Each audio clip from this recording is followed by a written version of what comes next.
পৃথিবীতে পুরুষের সৌন্দর্য টাকায় আর নারীর সৌন্দর্য রূপে।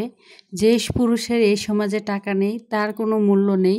যদি সমাজে মাথা উঁচু করে বাঁচতে হয় তাহলে অবশ্যই প্রতিটা পুরুষেরই টাকা থাকা অনেক বেশি জরুরি। হ্যালো এভরিওয়ান, আসসালামু আলাইকুম। কেমন আছেন সবাই? আই হোপ সবাই অনেক বেশি ভালো আছেন। আলহামদুলিল্লাহ, আমিও আমার পরিবার পরিজন নিয়ে ভালো আছি।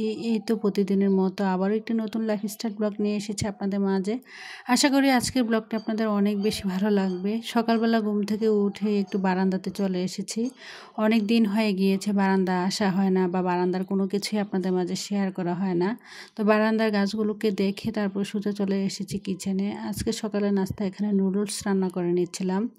সবার বাচ্চাদের পছন্দের একটা কমন খাবার হচ্ছে নুডলস আর পাস্তা। আমার ছেলেদেরও একই অবস্থা।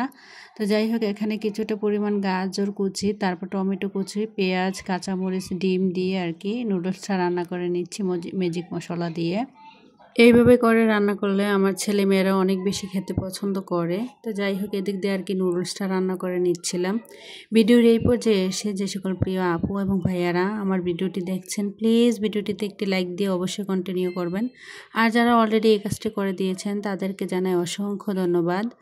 আর আজকে যারা আমার চ্যানেলে নতুন জয়েন হয়েছেন, ভিডিওর কোনো অংশ যদি আপনাদের এতটুকু ভালো লেগে থাকে তাহলে প্লিজ ভিডিওটিতে একটি লাইক দিয়ে অবশ্যই কন্টিনিউ করবেন এবং কি চ্যানেলটি সাবস্ক্রাইব করে পাশেই থেকে যাবেন। পাশে থাকা বেল বাটনের অল অপশনটি প্রেস করে দেবেন, যাতে করে আমি কোনো নতুন ভিডিও ছাড়ার সাথে সাথে আপনাদের কাছে নোটিফিকেশন চলে যায়। আপনারা আপনাদের সময় সুযোগ করে আর কি দেখে নিতে পারবেন। ছেলেরা খেয়ে যে যার মতো করে চলে গিয়েছে। তো এখন চলে এসেছি সংসারের কাজকর্মে। তো খাওয়ার পরে দেখলাম যে টেবিলটা গুছাতে হবে। তো টেবিল গুছাতে এসে দেখি টিস্যু হোল্ডারে টিস্যুটা শেষ হয়ে গিয়েছে। তো আর কি টিস্যুটা দিয়ে দিচ্ছি। আর আমার বাচ্চাদের অনেক বেশি পরিমাণে আর কি টিস্যুটা প্রয়োজন হয়। প্রতিনিয়ত দেখা গিয়েছে একদিন পর পর বা দুদিন পর পরই কিন্তু আমাকে এখানে টিস্যু রাখতে হয়। তো টিস্যুগুলো আর কি গুছিয়ে নিচ্ছিলাম। যাই হোক, আজকে ভিডিও টাইটেল এবং থাম্বনেল দেখে হয়তো বুঝতে পেরেছেন, মধ্যবিত্ত ঘরের বউ হয়েও প্রতি মাসে ঘরে বসে 4,000 টাকা কীভাবে জমাই, তাই আর কি আজকে আপনাদের মাঝে শেয়ার করব। তো আর আমার ভিডিওগুলো দেখে প্রতিনিয়ত যে সকল আপু এবং ভাইয়ারা এত সুন্দর সুন্দর করে কমেন্টস করেন এবং আমার পাশে থাকেন, আমার ভিডিওগুলো দেখেন, সবার জন্য আমার রইল আমার মনের গভীর থেকে অনেক অনেক দোয়া আর ভালোবাসা। তো আমি কিভাবে একজন মধ্যবিত্ত ঘরের বউ হয়েও সংসার, ছেলে মেয়ে, ইউটিউবিং সব কিছু সামলে কিভাবে প্রতি মাসে 4,000 টাকা করে জমাই, তাই আজকে আপনাদের মাঝে শেয়ার করছি।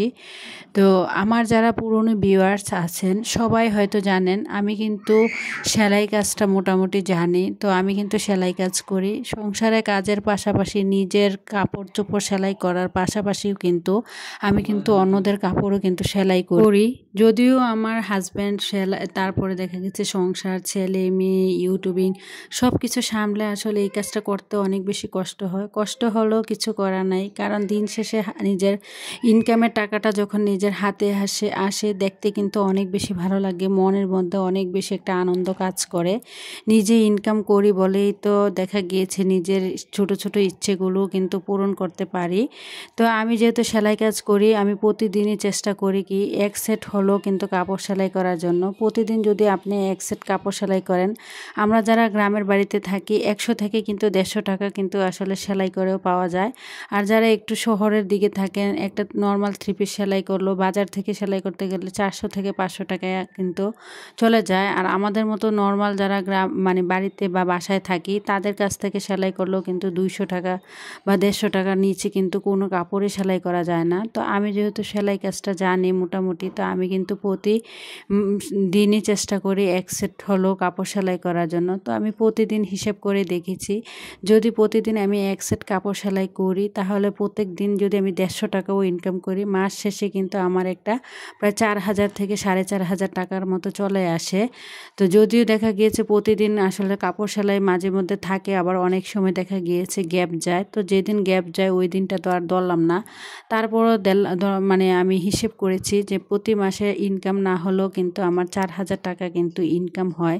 তো আমি যদি প্রতি মাসে 4,000 টাকায় ইনকাম করি, তাহলে দেখেন বছর শেষে কিন্তু আমার অনেকটা মোটা অঙ্কের টাকা কিন্তু জমা হয়। যদিও আমি টাকাগুলো কিছু টাকা দেখা গিয়েছে সংসারের কাজে লাগাই, আবার কিছু টাকা দেখা গিয়েছে আমার প্রয়োজনের কাজে লাগাই, আবার কিছু টাকা কিন্তু আমি জমা করে রেখে দিই।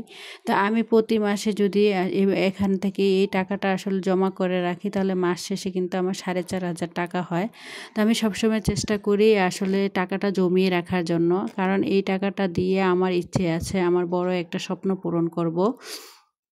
তো আমি যেহেতু মধ্যবিত্ত ঘরের বউ, আমাকে সবসময় হিসেব করে বুদ্ধি করেই কিন্তু আমার সংসারটাকে চালাতে হয়। আর হিসেব করে বুদ্ধি করে সংসারটা চালাই বলে আজ এখানে এসেছি বা এই পর্যায়ে আছি। এই তো দেখতে পাচ্ছেন এখানে কিন্তু আমার এক সেট অর্ডারি কাপড় পড়েছে। তো কাপড়টা কিন্তু আমি অলরেডি কেটে নিয়েছি, তারপরে সেলাই করব। যদিও প্রতিদিন আপনাদের মাঝে আসলে এই কাজগুলো শেয়ার করি না, দেখা গিয়েছে সংসারের কাজের পাশাপাশি এগুলো করতে গেলে আবার রান্না বান্না সব কিছু আপনাদের মাঝে শেয়ার করতে পারি না।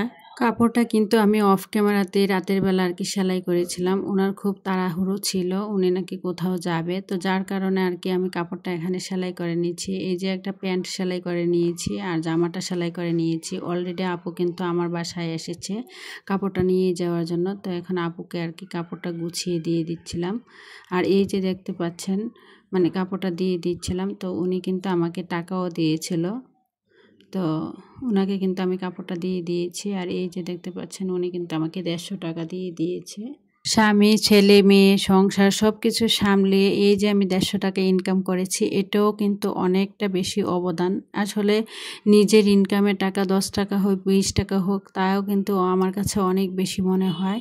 নিজে যাই ইনকাম করি না কেন, এই টাকাটা কিন্তু একটু করে যদি প্রতিদিন আমি জমাতে যাই, তাহলে দেখা গিয়েছে মাস শেষে আমার কিন্তু প্রায় 4,000 4,500 টাকা জমা হয়ে যায়। তো প্রতিদিন যদি দেখা গেছে মাঝে মধ্যে আবার কিন্তু কাপড় সেলাই মানে গ্যাপ যায়, প্রতিদিন তো আর কাপড় থাকে না, তারপরও আমি সে হিসেব করে দেখেছি 3 থেকে 4,000 টাকা আমার পক্ষে ইনকাম করা আসলে অত বেশি কঠিন কাজ নয়। তো আমি মনে করি কি প্রতিটা মেয়েরই কিন্তু নিজের হাতে স্বাবলম্বী হওয়া উচিত।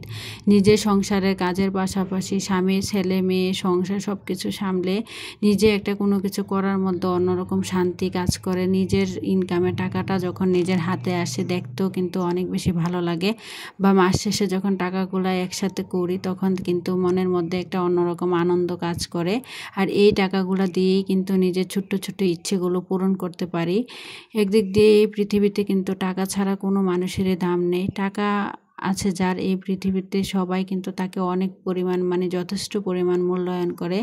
এই সমাজে কিন্তু আপনি ভালো মানুষ হয়ে দেখেন, ওই ভালো মানুষ বা ব্যক্তিত্বের কোনোই দাম নাই। এই সমাজে যার পয়সা আছে, বেশি টাকা পয়সা আছে, তাকেই সবাই কিন্তু মূল্যায়ন করে। তা আমি মনে করি কি বেঁচে থাকতে গেলে একটা মানুষের সবচেয়ে আগে যে জিনিসটা প্রয়োজন সেই জিনিসটা হচ্ছে টাকা। টাকা না থাকলে কিন্তু এই পৃথিবীতে ভালোবাসাও নাকি জানালা দিয়ে পালায়।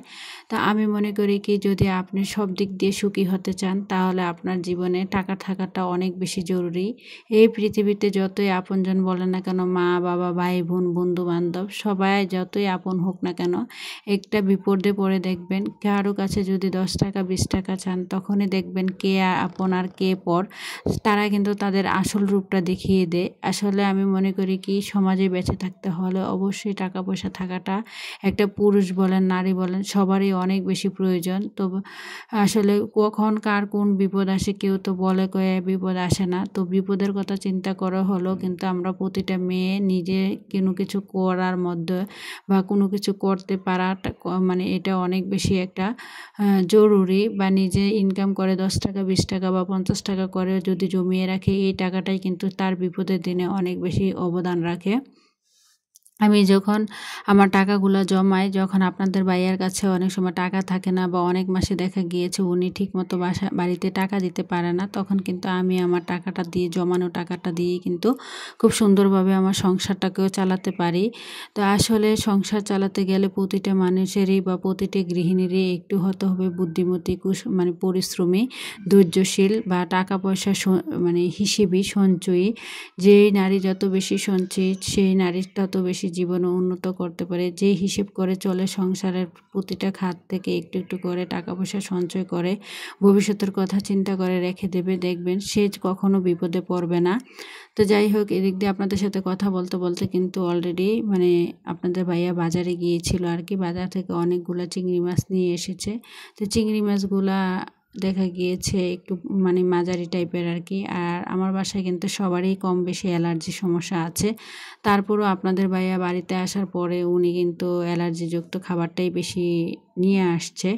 যেমন বেগুন, আমি কখনো কিন্তু আমার বাসায় কালো বেগুনটা আনি না। তো উনি কিন্তু বেগুন নাকি অনেক বেশি পছন্দ করে। চিংড়ি মাছ দিয়ে বেগুন দিয়ে রান্না করলে ওনার অনেক বেশি পছন্দ।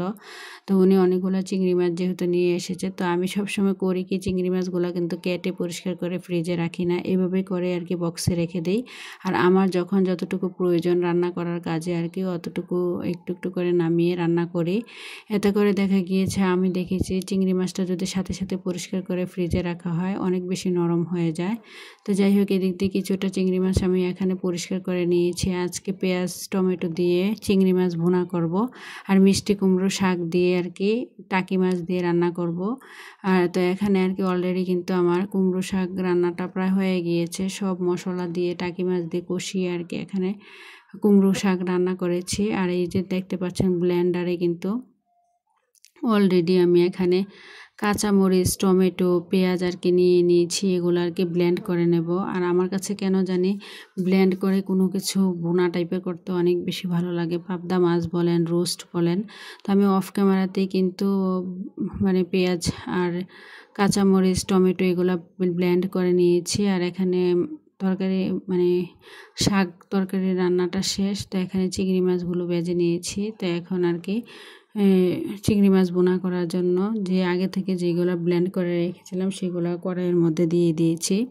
আসলে আমাদের এক একজনের জীবনযাত্রা, এক একজনের লাইফস্টাইল, এক একজনের রান্না বান্না কথাবার্তার ধরন কিন্তু এক এক রকম। কেউ কখনো কারোর সাথে মিলবে না। যতই আপনি কপি করেন না কেন বা যা কিছু করেন, আপনার লাইফের সাথে বা অন্য কারো লাইফ কিন্তু কখনো মিলবে না।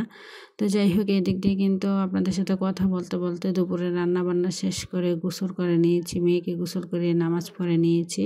তো এখন কিন্তু এখানে খাবারগুলো রেডি করে নিয়েছি। আমার কিন্তু খুবই সাধারণ জীবন, আর আজকে কিন্তু খুবই নর্মাল রান্না করেছি এবং কি 2 পদের তরকারি রান্না করেছি, বেশি কোনো কিছুই রান্না করিনি। টমেটো দিয়ে চিংড়ি মাছ দিয়ে পেঁয়াজ দিয়ে ভুনা করেছি, আর মিষ্টি কুমড়ো শাক আর কি নিয়েছি। আর আমি যেহেতু রাইস কুকারে ভাতটা রান্না করি সব সময়, তো এখন কিন্তু গোসল নামাজ সব যেহেতু কমপ্লিট হয়ে গিয়েছে, তো এখন আর কি খাবারগুলা দিয়ে দিচ্ছিলাম আপনাদের ভাইয়াকে আর আমার ছেলেদেরকে।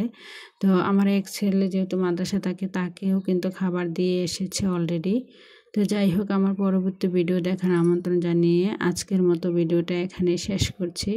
সবাই ভালো থাকবেন, খুদা হাফেজ, আসসালামু আলাইকুম। আর আমার জন্য অবশ্যই দোয়া করবেন। আর আমি প্রতিটা মানুষের জন্য দোয়া করি আল্লাহ যেন সবাইকে ভালো রাখে, সবার মনের আশা বাসনাগুলো পূর্ণ করে এবং নেক হায়াত দেয়। খুদা হাফেজ।